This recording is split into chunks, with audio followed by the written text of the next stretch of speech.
Boss man, brother. Saxy. Follow, follow, follow, follow.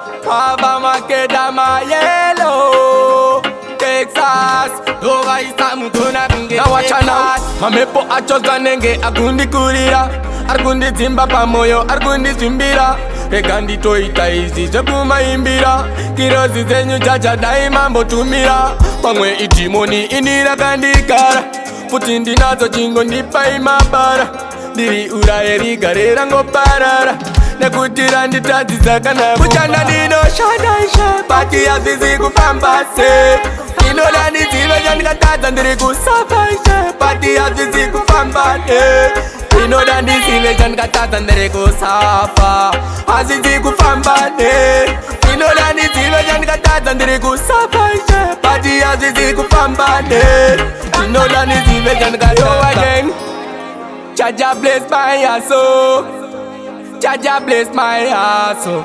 Penye wachori kucheka kunge akso. Pati wai jaja zangu sichidaiso. Marindi no masimbisa kunyangwe mkandi pikisa. Ani anozi kwanisa ndime mukozi makisa.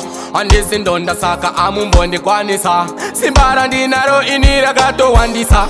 Chanino ziva ichakwana nguva. Parino buda ne parino nyura zuva. Sijaza tsikiswa iniza nino juva. Nakango mirira kukwana kwenguva. Itainde twisise kutaura kwenye mare. Ndoda mundi pe takanaka shamari. Pati ya zizi kufambase.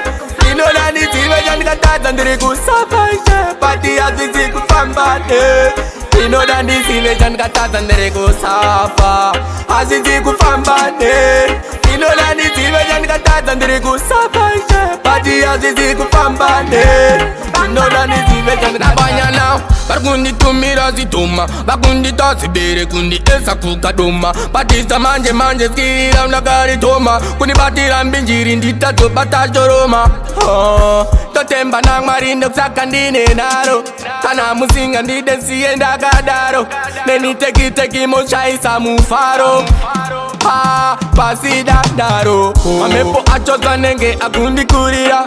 Argundi zimba pamoyo, argundi zimbira. Egandi toita izi zekuma imbira. Kirozi zenyu jaja daima mbotumira. Pangwe itimoni inira kandikara. Putindi nazo jingo nipa imabara. Diri ura erigarera ngo parara. Nekutira nditazi zakana kupara. Pati ya zizi kufambase. Kufambase. Pati ya zizi kufambane. Kufambane. Azizi kufambane. Kufambane. Pati ya zizi kufambane. Kufambane. Itainde twisise kutaura kwenye mare. Ndoda mundi pe takanaka shamari.